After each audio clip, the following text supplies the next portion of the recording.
नमस्कार. आज आपल्यासोबत सर्वांची लाडकी, प्रेमळ स्वभावाची, युवकांचे प्रेरणास्थान, खंबीर नेतृत्व असलेले मिलिंद भाऊ दाभाडे आपल्यासोबत आहेत. जय भीम सर. जय भीम. सर, विधानसभा निवडणुकीचे बिगुल वाजलेले आहेत आणि सर शहरामध्ये सोशल मीडियाच्या माध्यमातून अशी चर्चा सुरू आहे की मिलिंद भाऊ दाभाडे यांनी ही निवडणूक लढवावी. तर सर, आपण ही निवडणूक लढवणार का? आंबेडकर चळवळीतील आमचे काही जुने सहकारी आणि जे आंबेडकरी चळवळीला वैचारिक रसद पुरवत असतात असे काही लोक या सगळ्यांनी एकत्र येऊन असं ठरवलं की आंबेडकर चळवळीमध्ये मागील 30-35 वर्षापासून जो कार्यकर्ता सक्रिय सहभाग घेतो, आंबेडकरी चळवळीमध्ये ज्याचं योगदान आहे, अन्याय अत्याचाराच्या विरोधामध्ये सातत्याने रस्त्यावर उतरतो आणि जेव्हा जेव्हा दलित समाजाविषयीचे जे आंदोलन होतात, मोर्चे असतील, निदर्शनं असतील, त्यामध्ये सक्रिय सहभाग घेतो. असा एक कुणीतरी कार्यकर्ता या निवडणुकीमध्ये मध्य विधानसभेमधून उतरला पाहिजे. आंबेडकरी चळवळीचं एक प्रस्थ या शहरामध्ये आहे. या निवडणुकीच्या माध्यमातून ते आपण सिद्ध केलं पाहिजे, जेणेकरून प्रशासनावर आणि इथले जे कोणी जात्यांत आणि धर्मांध लोक आहेत, जे सातत्याने दलितांना पाडून पाहतात, अन्याय अत्याचार करतात, त्रास देऊ पाहतात, प्रशासनामध्ये काही आपले अधिकारी त्यांना त्रास देणारे काही लोक आहेत, या सर्वांवर एक वचक निर्माण व्हावा यासाठी आंबेडकरी चळवळीचा एक कार्यकर्ता या निवडणुकीमध्ये उतरला पाहिजे, असं एक मत आमच्यामध्ये झालेलं आहे. आणि त्यातून काही लोकांचा आग्रह मला आहे की मी ही निवडणूक लढली पाहिजे. त्याचं कारण असं आहे की मध्य विधानसभेमध्ये मी महानगरपालिकेत 3 वेळेस सातत्याने निवडणुका जिंकलेल्या आहेत आणि माझ्या वार्डामध्ये सर्व समाजाचे लोक आहेत. सर्वसमावेशक असलेला माझा नंदनवन कॉलनी वार्ड आहे. दलित, मुस्लिम, मराठा, ओबीसी, ब्राह्मण या सगळ्या समाजाचे मतं मला मागील 15 वर्षापासून सातत्याने पडत आहेत. या भागामध्ये मी राजमाता जिजाऊ नावाने एक मोठं उद्यान या ठिकाणी उभारलेलं आहे. शहराचा जो सगळ्यात मोठा ऐतिहासिक ईदगाह आहे, तो ईदगाही या वार्डामध्ये येतो, माझ्या नंदनवन कॉलनी वार्डामध्ये. आणि त्या ईदगामध्ये मागील 25-30-40 वर्षात महापालिकेच्या वतीने एकाही नगरसेवकाने त्या ठिकाणी एक सिमेंटचं टोपलंसुद्धा त्या ठिकाणी टाकलं नाही. परंतु मी त्या ठिकाणी नगरसेवक असल्याने मी महानगरपालिकेकडून 70-80 लाखाचे कॉन्क्रिटीकरण त्या ईदगामध्ये केलं. आणखी आमच्याकडे मारुती मंदिर आहे, त्या मंदिराचा परिसरही मी गट्टू बसवले, सिमेंट कॉन्क्रीटचे रस्ते केले, त्याचा प्रवेशद्वार त्या ठिकाणी एक चांगला उभारला. मस्जिदी आहेत माझ्या वार्डामध्ये, एक चांदमारी मस्जिद आणि एक सोनेरी मस्जिद. त्या भागामध्ये व्यवस्थित रस्ते सिमेंट कॉन्क्रीटचे केले, गट्टू बसवले. त्यामुळं एक सर्व समाजाला घेऊन चालणारा कार्यकर्ता म्हणून एक माझी जी एक इमेज तयार झालेली आहे. त्यामुळं लोकांनी मला आग्रह केलेला आहे की मध्य विधानसभा मी लढवली पाहिजे. सर, नगरसेवक म्हणून आपण आपल्या वार्डासाठी अनेक कामे केलेली आहेत. त्याचप्रमाणे सर, नंदन कॉलनी हा वार्ड आपण आदर्श वार्ड म्हणून निर्माण केलेला आहे. सर, आपल्याला भविष्यामध्ये आमदार बनण्याची संधी मिळाली तर आपण शहराच्या विकासासाठी कोणकोणते उपक्रम राबवण्याचा प्रयत्न कराल आणि कोणकोणती कामे कराल? मध्य विधानसभा हे सर्व जुन्या शहराचा भाग आहे. या शहरामध्ये अनेक वर्षानुवर्ष अनेक असे भाग आहेत, त्या ठिकाणी कुठलीही कामं या लोकप्रतिनिधींनी केलेली नाही. अनेक आमदार आले, अनेक खासदार आले, परंतु ते या शहराला पाहिजे तसा न्याय देऊ शकलेले नाहीत. साधा मी तुम्हाला या ठिकाणी सांगेल की महानगरपालिकेने ज्या महानगरपालिकेवर वर्षानुवर्ष भाजप सेनेने राज्य केलं, दोघांनी त्या महापालिकेला व्यवस्थित तिला हातगाईला आणण्याचं काम केलं. महापालिकेचे जे आर्थिक कंबरडं मोडण्याचं काम या दोघांनी मिळून केलं. त्या ठिकाणी मी सभागृहामध्ये असताना मी बघितलेलं आहे की त्या ठिकाणी अनेक असे भ्रष्टाचाराचे प्रकरणं या ठिकाणी सांगता येतील, परंतु तुम्ही मला काय काम कराल हा प्रश्न विचारलेला आहे. त्यामुळे मी तुम्हाला सांगतो की या शहराचा सगळ्यात ज्वलंत प्रश्न जर कुठला असेल तो पाणी प्रश्न आहे. 8-8, 10-10 दिवस अनेक भाग आहेत या ठिकाणी पाणी येत नाही. जर त्या दिवशी जर दुर्दैवाने लाईट गेलेली असली किंवा कुठे लाईन फुटलेली असली पाण्याची, तर 15-15 दिवस 16-16 दिवस या शहराच्या नागरिकांना पाण्यासाठी वाट पाहावी लागतात। आणि मागील अनेक वर्षापासून जे लोक या शहरामध्ये निवडून येत आहेत, ते प्रत्येक निवडणुकीमध्ये नागरिकांना आश्वासन देतात की आम्ही आता पाण्याचा प्रश्न या निवडणुकीच्या झाल्यानंतर 6 महिन्याच्या आत सोडू, 5 महिन्याच्या आत सोडू, परंतु यांनी वर्षानुवर्ष हा प्रश्न तसाच प्रलंबित ठेवलेला आहे। हे जे कोणी आता आमदार मैदानात उतरलेले आहेत, हाजी माजी आमदार आहेत, अनेक जे कार्यकर्ते आहेत जे वेगवेगळ्या पक्षाचे, या पक्षाने या शहराला गड्ड्यात घालण्याचं काम केलं आहे, दुसरं काही काम केलेलं नाही। या शहरामध्ये तुम्ही जर बघितलं तर वाहतुकीचा एवढा मोठा प्रश्न आहे की जागोजागी वाहतूक खोळंबते। या शहरात अनेक ठिकाणी उड्डाणपुलांची गरज आहे, अनेक ठिकाणी रस्ते रुंदीकरणाची गरज आहे, परंतु लोकप्रतिनिधी आमदार म्हणून जे निवडून येतात ते आपलं शासनाचा निधी आणतात, काही आपल्या त्यांचा जो स्थानिक विकास निधी असतो तो निधी आणतात, आणि जी कामं नगरसेवकांनी करायची असतात गल्लीबोळात जातात आणि 10-10 लाखाचे ते सिमेंट रस्ते करतात, त्यालाही दर्जा नसतो। तुम्ही औरंगाबाद शहरात केलेल्या कुठल्याही आमदाराने, कुठल्याही म्हणतो आमदाराने केलेल्या कामाची जर थर्ड पार्टी लावून जर योग्य पद्धतीने त्याची जर चौकशी केली तर ते सगळे कामं निकृष्ट दर्जाचे आहेत। आमदाराने घाटी जो आहे आपला घाटी, संपूर्ण मराठवाड्यातून जिल्ह्यातून खानदेशकडून लोक येतात, विदर्भातून बुलढाणा भागातले लोक घाटीकडे येतात की औरंगाबाद शहराचं घाटी हॉस्पिटल मोठं आहे, इथं गेल्यावर आपल्याला उपचार मिळेल, सुविधा मिळेल, परंतु तुम्ही जर त्या घाटीमध्ये गेले तर पलंग तर पूर्ण फुलं आहेत, एका पलंगावर 2-2 पेशंट ठेवतात आणि सगळे वरांडे ते लोक आपल्या घरी येऊन आणलेल्या अंथरुणावर झोपून उपचार घेत आहेत। तर ज्या ह्या महत्त्वाच्या ज्या समस्या आहेत, या समस्याकडे एकाही आमदार खासदारांनी लक्ष दिलेलं नाही। हे नगरसेवकाचे कामं करायला यांना मोठी मजा येते यांना, कारण ते 10-10 लाखाचे ते कामाचे ते तुकडे करतात, ते BNCमध्ये काय घोळ होतो, एकच ठेकेदार वर्षानुवर्ष काम करतो।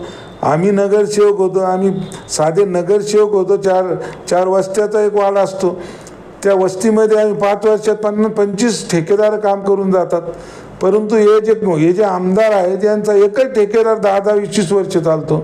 एकच ठेकेदाराला कसे कामं मिळतात, त्या BNCमध्ये हे सगळे टेंडर मॅनेज करतात आणि निकृष्ट दर्जाचे कामं सगळे आमदार या शहरामध्ये करीत आहेत।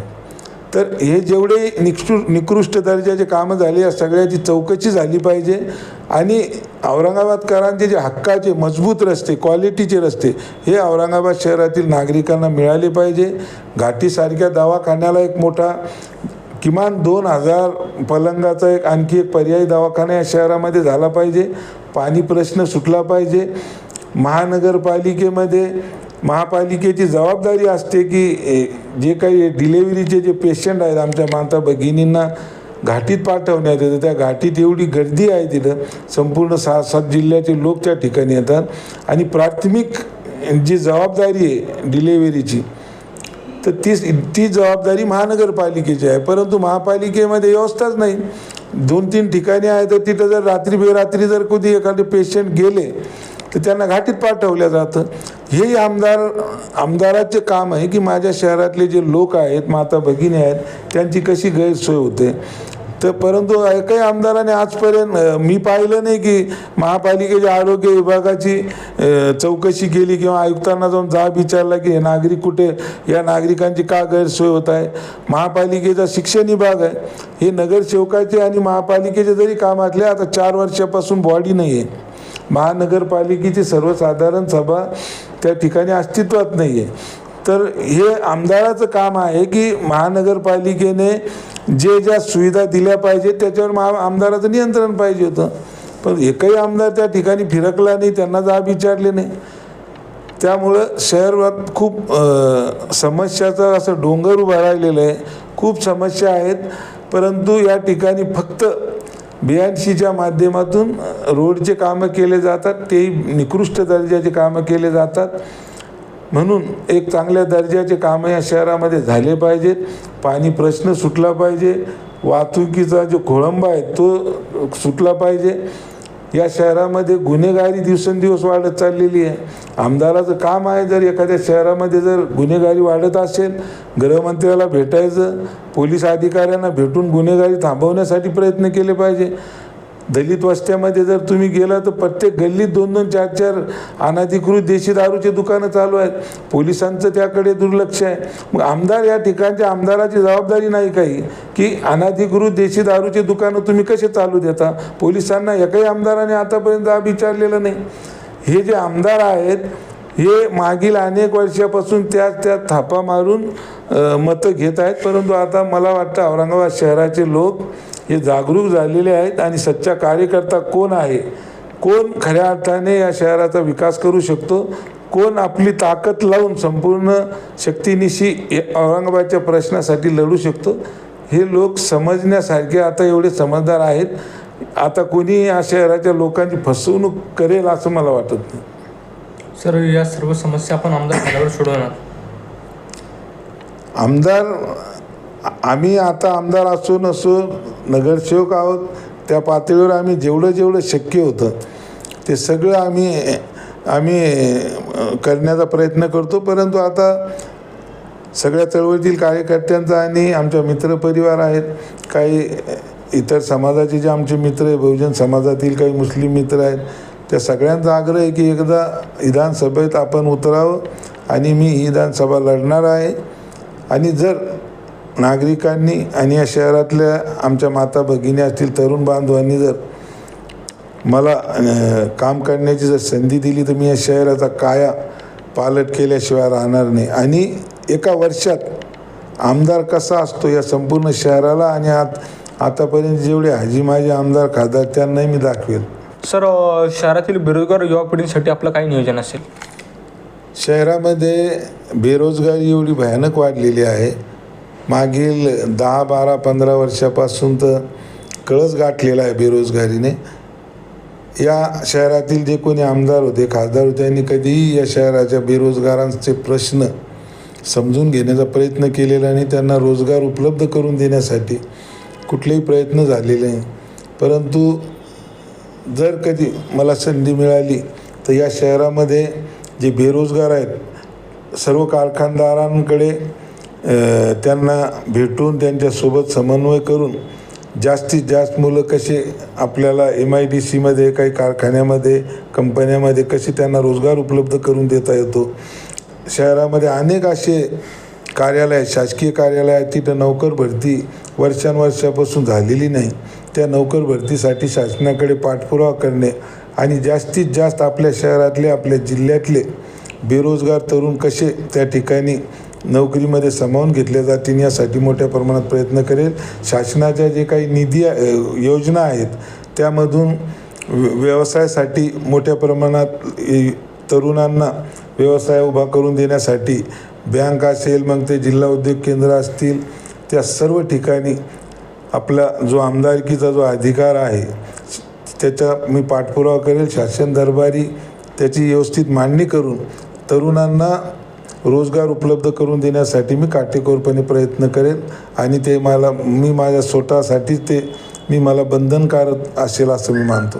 सर, भविष्यामध्ये आपण मध्य मतदारसंघातून निवडणूक लढवली तर सर MM पक्षाकडून नासिर सिद्दीकी, वंचित बहुजन आघाडीकडून जावेद कुरेशी, शिवसेना शिंदे गटाकडून प्रदीप जयस्वाल, शिवसेना उभाटा गटाकडून किशनचंद तनवानी हे उमेदवारी रिंगणामध्ये आहे. सर, तर आपली लढाई कोणासोबत असेल? या सगळ्या पक्षाचे जे तुम्ही नाव घेतले, मी कोण्या उमेदवाराचं नाव घेणार नाही. या सगळ्यांची चव औरंगाबाद शहराच्या लोकांनी बघितलेली आहे. अनेक पक्ष कशासाठी निवडणुकीत उभे आहेत, कशासाठी त्यांनी उमेदवार टाकलेले हेही लोकांना आता कळालेलं आहे. मी चळवळीतला सच्चा कार्यकर्ता आणि मी माझ्या कामाची चुणक माझ्या नगरसेवक पदाच्या काळात दाखवलेली आहे. मी नगरसेवक होतो तर नगरसेवक कसा असावा हे मी उभ्या शहराला दाखवलेलं आहे. जर आता विधानसभा जर मला संधी दिली तर आमदार कसा असतो हेही मी पूर्ण शहरालाच नव्हे तर महाराष्ट्राला हेवा वाटावा असं औरंगाबाद मध्य विधानसभेचं चित्र मी निर्माण केल्याशिवाय राहणार नाही. सर, जनसेच्या माध्यमातून आपण मतदारसंघातील नागरिकांना काय आवाहन कराल? मी मतदारसंघातील सर्व मतदार बंधू भगिनींना एवढंच सांगेल की जात धर्म पक्ष न बघता कार्यकर्त्याची काम करण्याची क्षमता, कार्यकर्त्याची प्रामाणिकता, तो कार्यकर्ता कुठल्या पद्धतीने काम करू शकतो, त्याला ज्या ठिकाणी आक्रमक व्हायचं तर तो आक्रमक होऊ शकतो का, ज्या ठिकाणी गोडीने काम करण्याचं वेळ असली तर त्यांनी गोडीने काम करून घेऊ शकतो का, अशा कार्यकर्त्याला आणि एक प्रामाणिक आणि एक लढाऊ आणि एक चळवळीतल्या कार्यकर्त्याला म्हणून यावेळेस मला नागरिकांनी संधी द्यावी एवढी मी मतदारसंघातील नागरिकांना आपल्या माध्यमातून विनंती करतो. हे होते मिलिंद भाऊ दाभाडे यांच्याशी आपण विविध विषयांवर चर्चा केलेली आहे. कॅमेरामॅन आदित्य लाटेसोबत मी आदर्श लाटे.